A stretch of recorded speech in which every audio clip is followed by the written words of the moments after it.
Okay, so now we're recording. Close all the windows just to be sure it's quiet. Good evening.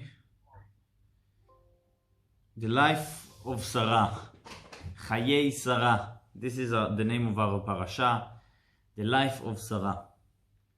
It's very interesting because the parasha starts that Sara died in Hevron and telling all the stories of her family after she died. So the name of the parasha is the life of Sara, and the story of the parasha is the death of Sara. And I will explain a little bit more why I'm mentioning it. First of all, about names on the Torah. Every parasha have her name. So the name of the parasha, of course, it's the first words of the parasha. It's not. This is the simple level why we call Bereshit Bereshit, because Bereshit it's the first word of the parasha. But in deeper level of Torah, there is no coincidence in the world, and of course there is no coincidence in Torah. If there is no coincidence in the world, because there is Creator, so of course in the Creator's teachings, in the Creator's book, there is no coincidence. So that's why we need to be, every parasha, we need to be careful about the name of the parasha and how it connected to all the details of the parasha. This is something very special, that actually this is a way of teaching that the Rabbi taught us. That's the name of the parasha is connected to all the details. Okay?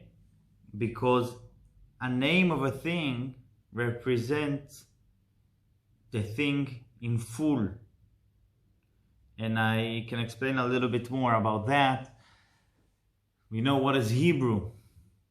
There is Hebrew and there is Lashon HaKodesh, the holy language, the language of the Bible, and the language a little bit of the Mishnah. It's a language. Why we call it holy language? What is a language? Language is a way of understanding each other. How come we have a holy language? So it's not holy because it's written with this language, holy things. No, it's not only that. Holy language means that there is languages like English, Estonian, Finnish. Those are languages that we decided to call something in his name. We have table, and we want a way that we will understand what we're talking about, so we decided to call it table. And this is language, regular language. So it's from the people. Holy language means this is not from the people. It's a creation of God. It's language that's coming from God. It's God's language. And why we need to say that God have a language? What does that mean? God have a language means that God have created the world and is still giving energy to every creation that there is in the world. Has every creation of his Avraham with us, yes? Yes? No, you left and came back, yes? I'm not mistaken, no? Or it just seems so? No.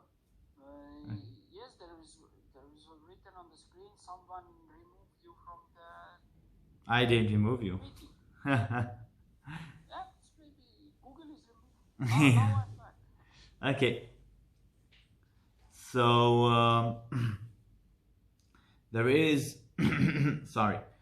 God created the world, and this process of creating the world never stopped, actually. According to the insight of Torah and according to truth, if we will think about it, we will understand that creation must be something that it happens constantly. It didn't happen once. Why? Because God is the true thing that there is. He was the creator. It was the only one. The only thing. And the reason that there is a world is because this thing, this only thing that were, God decided that he wants another thing, another something. And if God will stop wanting to have another thing, it will stop being. Because all the reason, we need to remember, the whole reason that there is another thing is because he wanted. We have no example in this world about this idea. But if we would think about it, this is what we have. If we talking about creation, that something become from nothing. Yes? What does that mean? That there were one thing, and then there was one thing, and then the one thing decided that he wants another thing. He wants a world. God wanted a world. If he will stop wanting, so the same reason that the reason that there were creation, the same reason would stop being creation, because he stopped wanting. This is understanding. It's simple after you think about it. Because in our world, there is no something that exists only because someone wants. There is other reasons. I can build something new, but I can build a table, but the wood of the table were existed before me. So all the reason that the world is existed is because God constantly have his will, his energy, that continuing creating the world. This energy is actually a connection between something godly, something spiritual, something unlimited, creator, and the world. Our world is limited, is creation, and something else. So the words are some way to transform this energy from God to the creations. When God giving a name to something, this is a stone. I wanted a stone, that the world have stones. So the word, the name of the things, this is some kind of tool that the energy go from God to the physical thing. I know that I'm speaking abstract, but some things I think are making sense. And this is why every creation of God was not created alone without a name. It was created and have a name, because the name is the way that it will exist. That's why all the creation, the story of creation in the first parasha in the Torah, is working like God said there will be heavens, and then there were heaven. Why? Because he created a new thing from nothing and gave it the name. It will still be. And the Baal Shem Tov, the founder of Hasidic philosophy, he said that the words of God, that there will be heavens, still God saying it every second, because the creation is something that not stopping. We can talk about it not only this week, also for all the year, because this is one of the most basic and one of the most big ideas that from this idea we're understanding a lot of Hasidic thoughts and ideas. But this is the idea in short. Why I'm saying all this? Because we need to understand what does that mean, holy language. We call something with his name in the holy language, it means that this is the thing's energy, the name. And if we call parasha Bereshit, it's because the whole idea of the parasha is Reshit, is beginning. And if we call parasha Noach, it's because it's Noach. And if we call, so Parashat Chayei Sara, the life of Sara. Okay, you would expect that the parasha, that the name of the parasha in the holy language is the life of Sara, will tell us something about Sara. Something, even if not the thing that Sara did that give us example, give us some good understanding who was Sara. Yes, but no, the parasha starts Vayu Chayei Sara, and the life of Sara were 127 years, and then Sara died in the city of Hevron. So from this start, we will review the story of the parasha, and I hope we will understand how this parasha telling us the life of Sara. We talked about this idea, but we need to remember over and over again, this is the last parasha that telling us the story of Avraham, and it's actually summarized the three last parasha, Lech Lecha, Vayera, Chayei, Sara, the last 3 weeks talking about Avraham. This, we will have some closure in some things that we talked about. So, what is the first story of the parasha? Sara died in the city of Hevron. And actually the Midrash said why Sara died. What was the reason?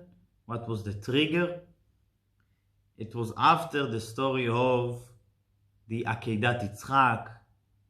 Someone came to Sarah telling her, you know, I saw Avraham.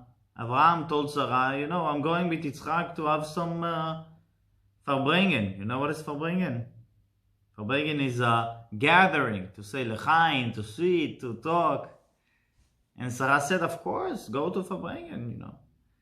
And then someone come to Sarah and telling her, Avraham and his son and your only son is going to sacrifice Yitzchak to God. She saw that, she heard that, she started, I don't know, crying. And then someone came to her and tell her, you know what, he didn't. God came. She was so, how you say, emotional, and she couldn't take it. Excited. Yes. So, Sorry, I just asked, Farbrengen, it's actually Yiddish, isn't it? Farbrengen, it's Yiddish. It's Yiddish, yes. Farbrengen, it's Yiddish. Because I remember still some Yiddish. It's Yiddish, not Yiddish. Yes, Farbrengen, it's in Yiddish. It's the gathering of the Hasidic. Yes. Yeah. We're doing every Shabbat in synagogue. You are invited. Right. Okay. After that, Avraham wants to bury Sarah, to bury her, and he's coming to the city of Hevron. Hevron, it's a city in Eretz Israel, the land that God promised Avraham, that all the land belonged to him. He's coming to Me'arat HaMachpelah, the cave, the I don't know how to call it, the doubled cave, maybe. Machpelah, kaful, it's double.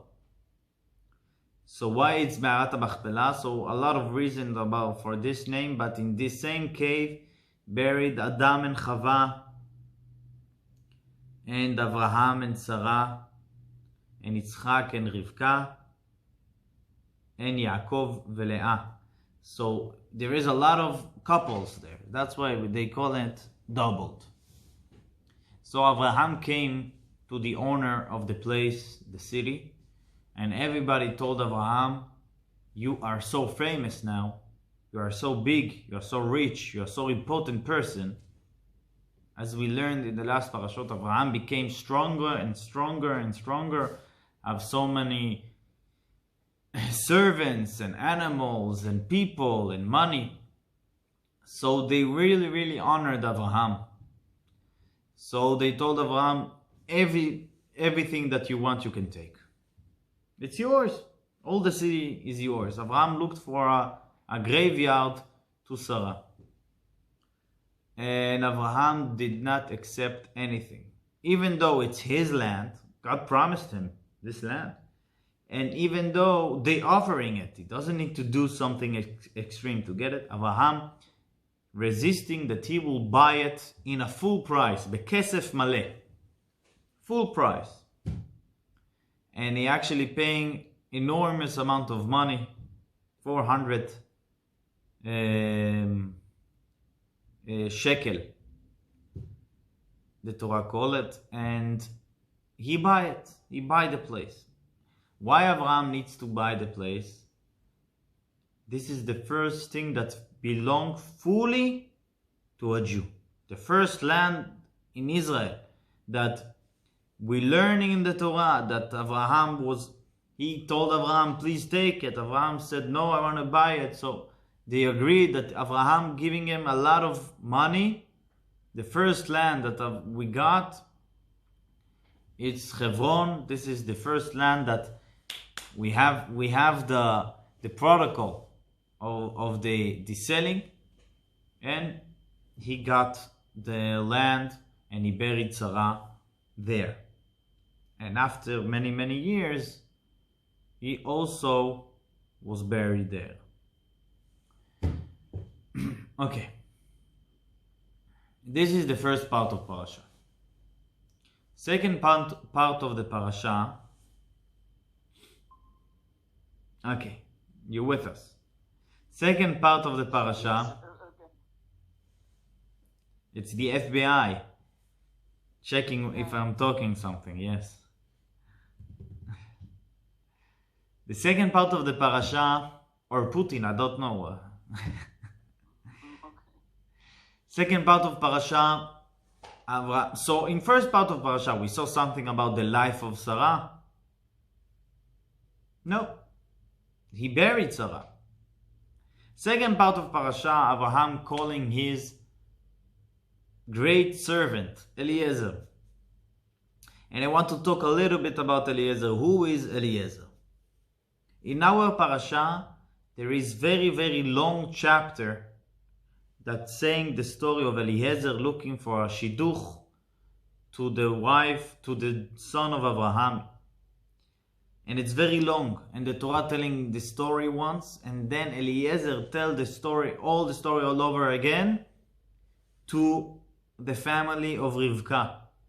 So we have it twice. So this is long chapter that Eliezer is the player, and we find Eliezer another few times. And the name of Eliezer was Avraham calling him once Damesek Eliezer. Damesek. So the simple reason is because he was from Damascus. And there is a midrash that's saying that he was the son of Nimrod. Nimrod was the king of the world in that time. And he wanted to kill Avraham because Avraham did not believe in his gods. So Avraham went into the fire and stayed alive. And Eliezer saw that he was the son of the king, and he said, I will go with him. And he was the household, he was the manager of everything that happened in Avraham's house. And the Gemara said that Damesek, it's dole umashke, is taking and giving. He's taking and giving because he was the person that Avraham was saying the ideas and teach everyone the ideas of euphemism. How you say it? Euphemism? No. Yes? That there is only one God. I think this is the word. I don't remember. The word is monotheism. Monotheism. So Mono means one. yes. Yeah. So he taught all the ideas, and Eliezer was the person that explained it to everyone. He was really much a scholar and understand person, and he was the manager of the house of Avraham. He was the balabos, and he was the servant of Avraham. We learned last week that Eliezer had a daughter, and he wanted his daughter to marry Yitzchak, because he understood how big is how amazing if his daughter married Yitzchak, it means that he will be the grandfather of all the Jewish nation. And Avraham did not let it happen. Didn't want it. And maybe we will learn now why Avraham actually didn't want it to happen. So Avraham calling Eliezer and telling Eliezer, swear to me that you will only take a woman from my city that I grew up in, Haran. Okay, I will swear. And Eliezer said, and if no one will want to come? So he said, God will be with you. You will not take a person from here, from Israel, from Canaan. Take only from there. And if she will agree to marry your son, but she will want your son to go to there, no. You will take a woman from there only, and you will bring her here only. This is So Avraham wants two things. He wants the couple will live here, and he wants the woman will be from there. Why? In the Canaan, they didn't worship one God, and also in Haran they didn't worship one God. And what is the reason of this?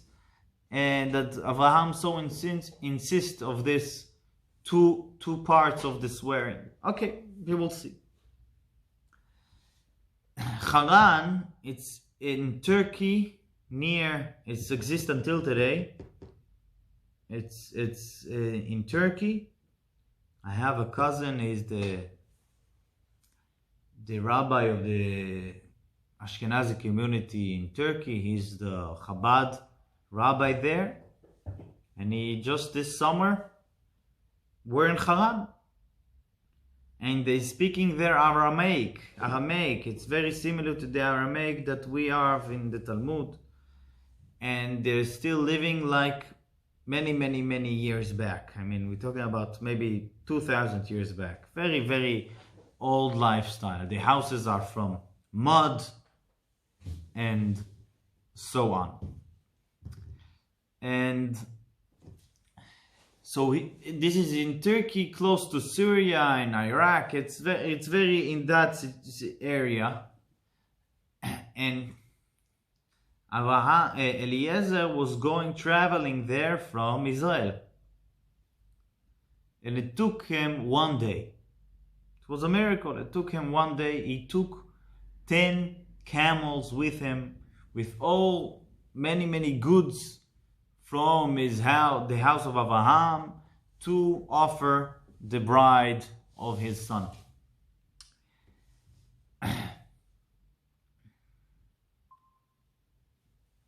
So he is coming there with all the camels. Now I want to say something before we continue. The Torah, when we're reading a book, yes, a novel, and we're learning about situation. So he sit in this side of the table. He sit in the side of the table. He wear a suit. He wear a casual. He describing the details. It's very important when we're reading a novel to describe some details that the person that's reading will go inside the story. This is how it works. A little bit. In the Torah, there's no details. There's no details. We can read about Avraham lived 75 years without, we don't know one word about his life. And, there is no, the Torah did not describe the people. How Avraham and Sara and Moshe and Yitzchak, we don't know how they will look like. The Torah did not describe how they were tall. Maybe they were very short people. We don't know. When Avraham, we know that Avraham told Sarah that she's beautiful, and they come to Egypt. And he was getting worried that because she was so beautiful, they will take her. So the Torah telling Avraham told Sarah, you are very beautiful, and let's do something about it. But the Torah not describing details that not connected to the story itself. Okay? So, it's very, very interesting. We're learning about the story of the first Shiduch between Avraham and between Yitzchak and Rivka, the first Jewish couple. So many details. The Torah telling it like, I don't know, so many details like it's a novel. He taking 10 camels. And then he coming to the well. The well was outside the city. And he waited, it's night, and he waiting that the daughters of the city will come to take water to their houses. So we started to do this, pray, this, I don't know how to call it, maybe you know, if this will happen, give me a sign. It's like a sign. Eliezer did a sign to God.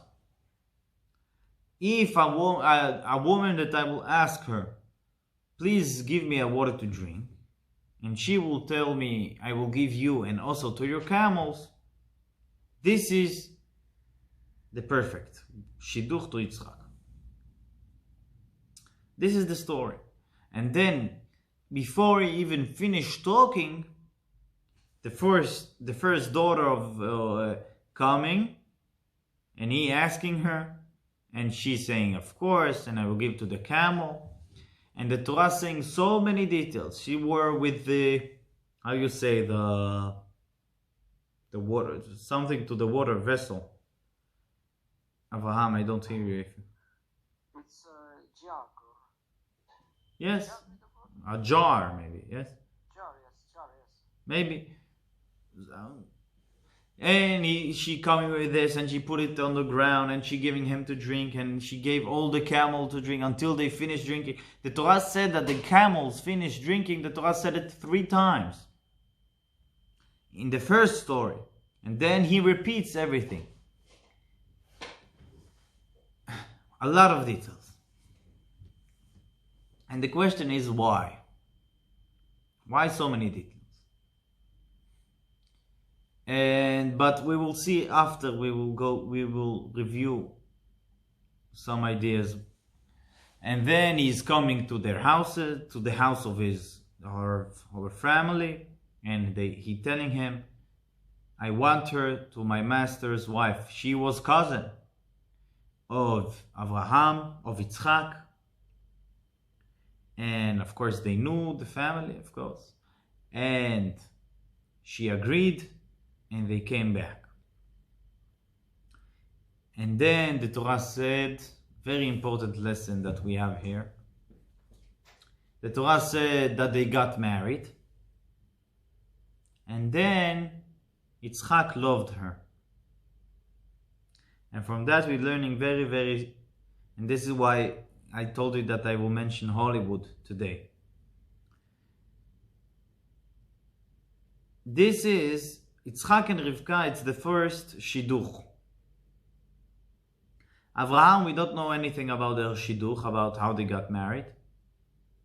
Yaakov and Rachel, it was love in first sight. When he saw her, he wanted, I will get married to her and everything.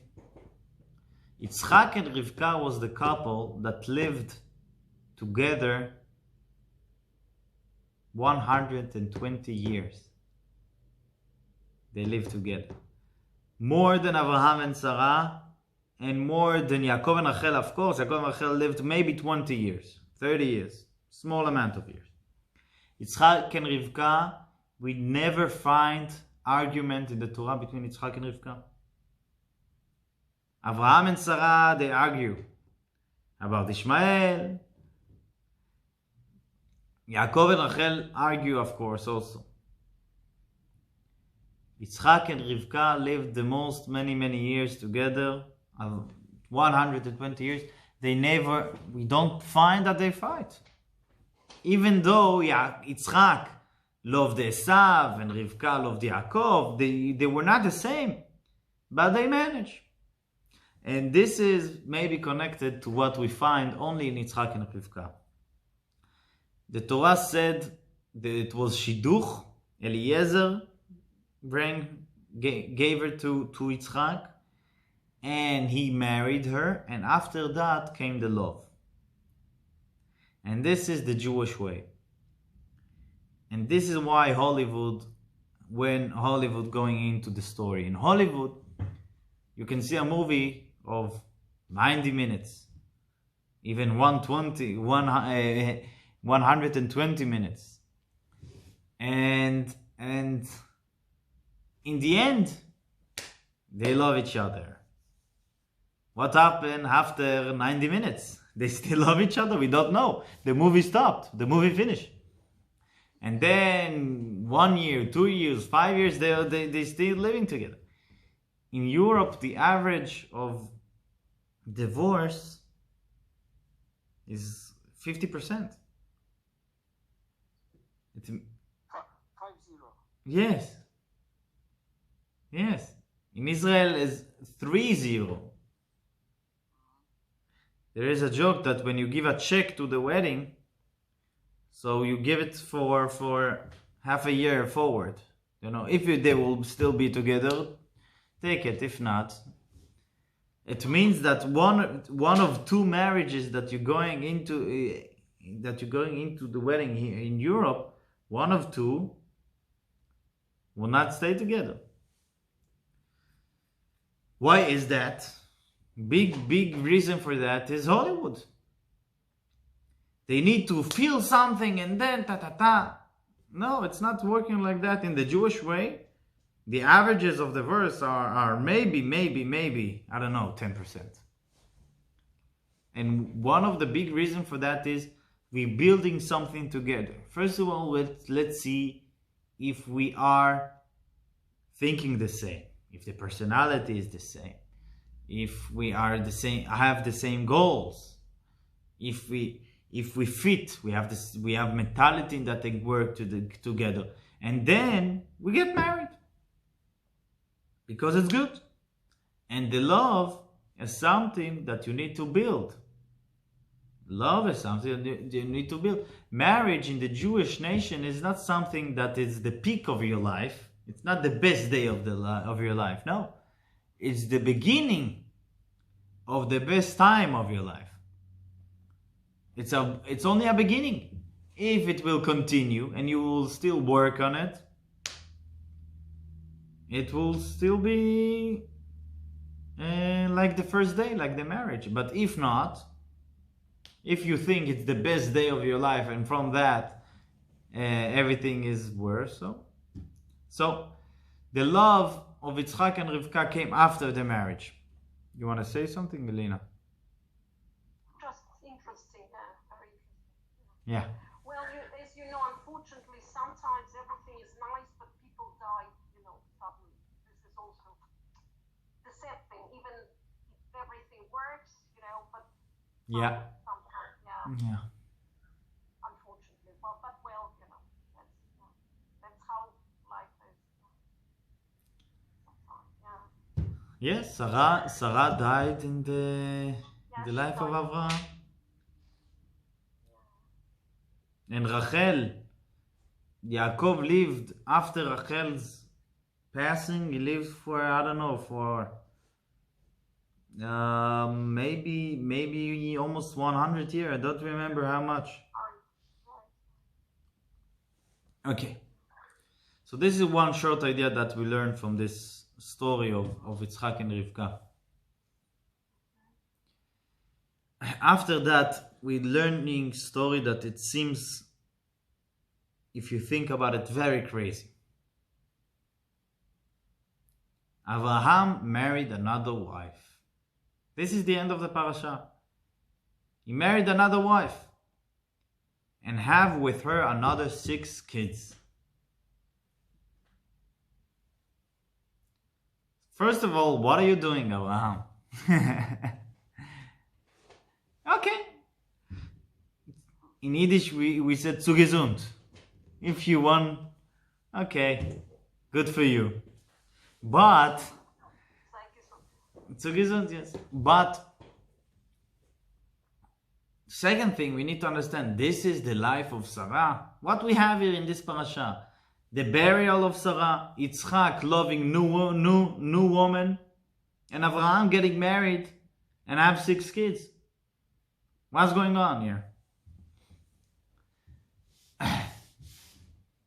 So, the idea of, and I want to talk after after I want to talk about Eliezer and Rivka. It's amazing, but first of all, this idea of the life of Sarah, we learned. I almost sure that we talked about it last week. What is the difference between Avraham and Sarah? Avraham is the father of how you said? Monotheism. Yes? He's the father of monotheism. How he become the father of monotheism? He was the father physically of the Jewish nation, that from them came the Christians, and he's the father physically of the Muslims. It means that he worked on it. Sarah had one purpose in her life, was Yitzchak, was the Jewish nation. She always took care of the education and of the Jewish nation. The Jewish nation in her time was Yitzchak. And this is the only thing that she took care of. Of course, she helped Avraham to spread the belief, but Yitzchak was born. She saw Ishmael start have influence on Yitzchak. She told her husband, send this guy away. And God was with her. Why? Because the focus needs to be that the Jewish nation will be as it should be. The education will be strong, the belief will be strong, and from that we can influence the world. But the first thing is the Jewish nation. This was her life. Now we can understand what does that mean, that our parasha, the Torah, call it the life of Sarah. The first thing that Avraham doing is looking for the best burial, best grave for Sarah, and willing to pay for it as much as he can. And through that, he buying a land in Israel, the land that belonged to the Jewish nation. Because this is her life, that we will have a land of our own, we will have a nation of our own, a strong nation with strong connection to the land, true connection. True connection to Israel is not a small coalition or big coalition or a strong army. This is not the true connection of the Jewish people with the state of Israel. The country of Israel belongs to the Jewish people because God promised it to the Jewish nation. And if we will be connected to God as we should be, we will be full in Israel. The land, of course, also now are welcoming us very strongly. When the state of Israel they start planting and growing, and it was amazingly changed from the years before. when the Muslim was there, the growth was much less from the growth today, because the land opening our arms to the Jewish people, this is true. We always will be, every time we have connection to the Jewish state, to the Jewish country. But true connection, it's not only physically, it's something spiritually. So this is the life of Sarah. And after that, Yitzchak doing Shiduch and have a Jewish home. This is the life of Sarah. That's her son, the first Jew, continuing the chain. Continuing. And then Avraham married third wife, and he having from her kids, and the Torah telling that he gave every kid whatever he needs, not more. All of the rest of his wealth he gave Yitzchak, because Yitzchak is his true son. He have another sons, as we said, because of Abraham's responsibility to create new nations.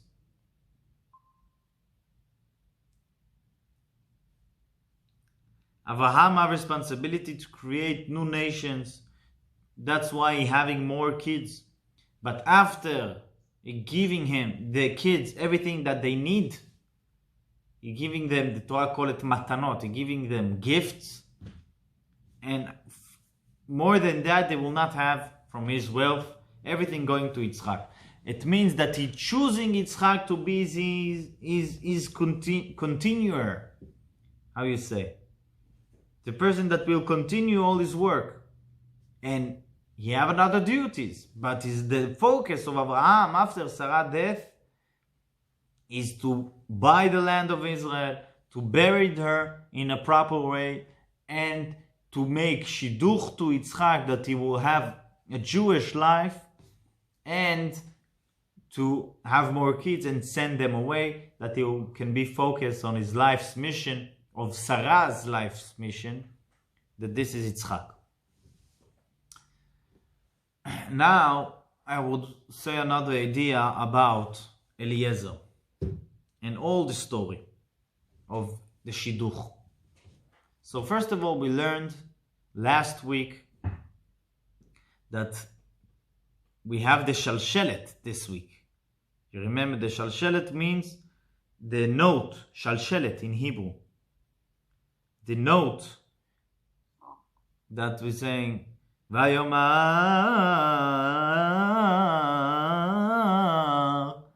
something very strange. And we explained last week that last week was the Shalshelet in what? In the two sides of what? What is that? What was it? About Lot. Lot had the Shalshelet. He didn't know if to run from Sodom, his life's culture, to run from it, to leave it all. So he had two sides inside. He had two sides in him. And this week, we're learning, we have again Shalshelet. When we have, in the story of Eliezer. Eliezer is coming to the well, and he's telling God, God, please give me a sign. And the sign will be like that. If our girl will come, and I will ask her for a drink, and she will offer to take water to all of my camels, she will be the right fit. And then when he said it, we have the Shalshelet. So we said last week, why we have the Shalshelet? What was the conflict of Eliezer? And we said one explanation, that he had also daughter, so he prayed for God, maybe do not send any girl, and I can offer my boss my daughter. But this is one thing. The question is, what was the sign? What is that sign? What? This is the sign, if she will do it, she's the right fit for Yitzchak. So, to understand that, we will not talk inside of Torah, we will talk literally the story, and if we will look to the details of the story, we will understand much better what was there. So, how old was Rivka?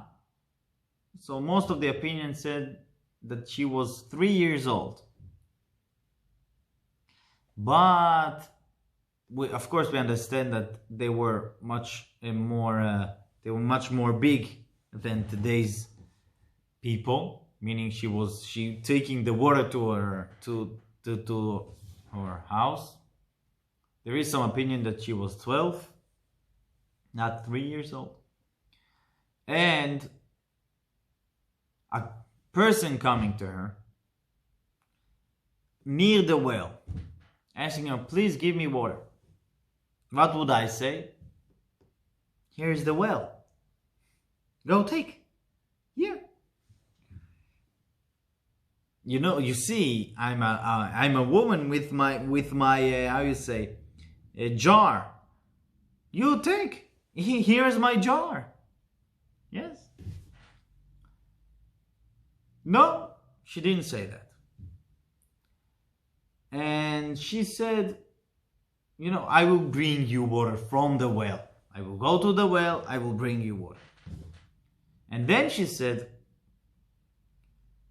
he came with 10 camels. 10 camels. On the camels, there were people. I don't know if on the all camels, or 5 of them, or 9 of them. So there were people there. She said, I will bring water also to your camels. And she starts bringing from the well to the jar, and she pour it to the things that I don't know how to say in English. There is the you know, how? Yes, that the camels drinking from there. Someone. She gave to camels, but not to the people on the camels. Only to camels, not to. I don't know about the people that were in the camels. I don't know. Maybe they see. I don't know. It's good question. It's good question. Yeah. Good question.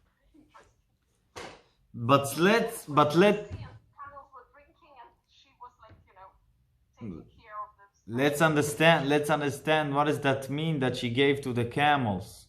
Yes? You know how much camel is drinking? Not really. I was never A camel can drink.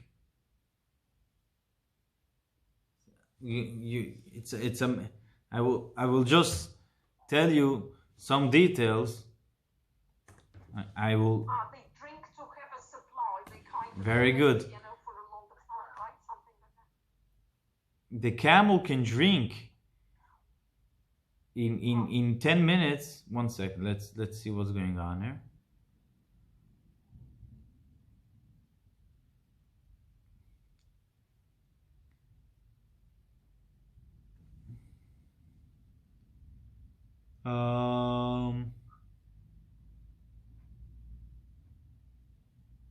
I don't find details, but a camel can drink it can drink dozens of liters in one time.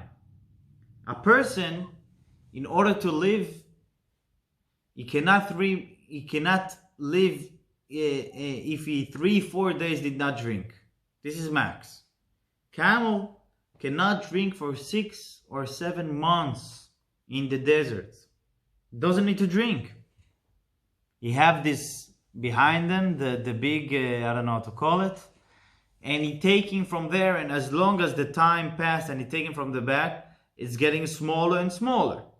And when a good camel see water, so he drinking to fill up so he can drink dozens of liters. A lot. And she was running to the well to put the water in that for 10 camels. And she offered it.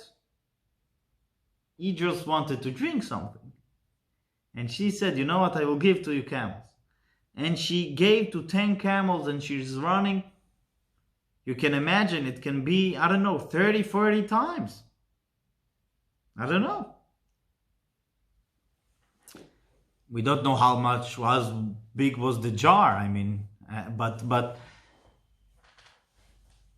so what's going on here, the situation, if we're thinking about it, it's very, very strange, very, very, it's amazing. And the Torah said that Eliezer was astonished.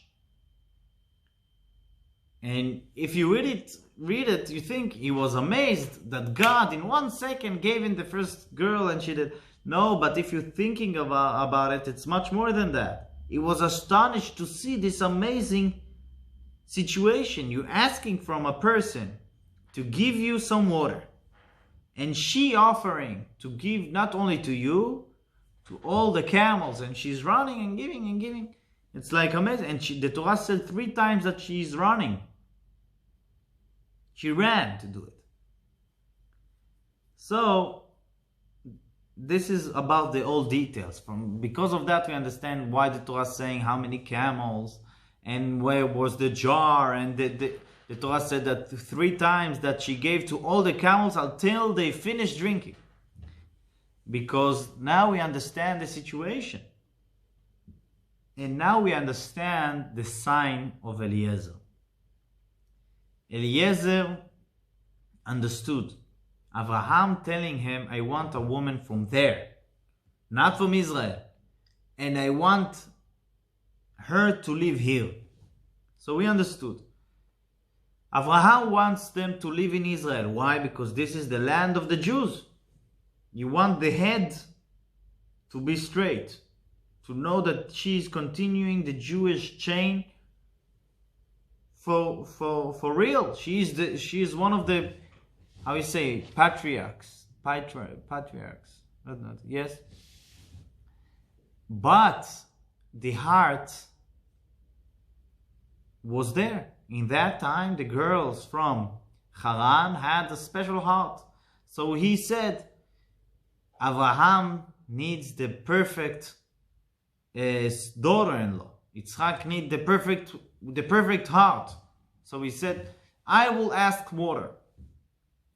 If she will tell me that she will also give to the camels, it will be a sign. And she do it perfectly. And she is running and giving to all the camels.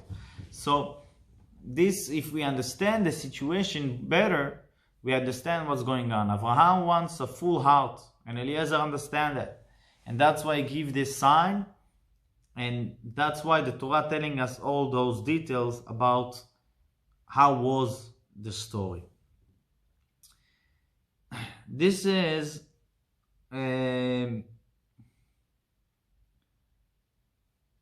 about the life, the story of Eliezer in the sign, and why Avraham wanted. And I want to add another small thing about the Jewish woman. As we said, Rivka was 3 years old. And she came to the house to Yitzchak, and he loved her, and they got married and everything. We know that in the tent of Avraham and Sara was 3 miracles. First of all, when Sara, as we know, they did all the Torah and mitzvot. When Sara lit the candles every Shabbat, they were burning until the next Shabbat. Second miracle was that when she prepared food, it was much more than she planned. They had a lot of guests, so it will become bigger and bigger and bigger. And the third miracle was that they had a cloud over the tent all the time. This representing 3 mitzvot of women about Shabbat and about preparing, about helping the house, and about purity also. It's 3 mitzvot that connected to the house. And it's really amazing that when Sara died, the miracle stopped. And then our sage is telling us that when Rivka came back, the miracles came back. And the Rebbe said, one second. Avraham, Sara died. So what is the Jewish law? That when the woman is not there, so the husband lighting the candles of Shabbat. So Avraham, Avinu, our father Avraham, the first Jew, the holiest person in his generation, lighting Shabbat candles. And there is no miracle. There's no miracle. They finish, and this is it. And then the 3 years old coming, she lighting the candles in the first Shabbat with her husband Yitzchak, and the candles burning all week. Why is that? He was 100 and how much was he? He was 140 years old, Avraham. His daughter-in-law was 137 years younger than him. And she lighting the candles, and it's perfect. God doing the miracle, and Avraham not. And this is the question, and this is the answer. The answer is that the mitzvot that connected to the Jewish woman, doesn't matter how old are you, doesn't matter how holy are you, doesn't matter how righteous are you, that you are the first Jew. You light the candles, you did everything good. But when the Jewish woman doing it, it's a special blessing. It's very, very special. That's why the miracle would be, she was 3 years old. And the miracle was in her time, not in the time of her father-in-law. And that's why actually the Rebbe said that to light the Shabbat candles, it's one of the things that the Rebbe were very, very, very much involved and wanted very much that all the Jewish women will do it. And also from the age of 3. In Chabad, they're lighting the candles from the age of 3. Because it's giving many, many blessings to the house and a lot of Jewish light.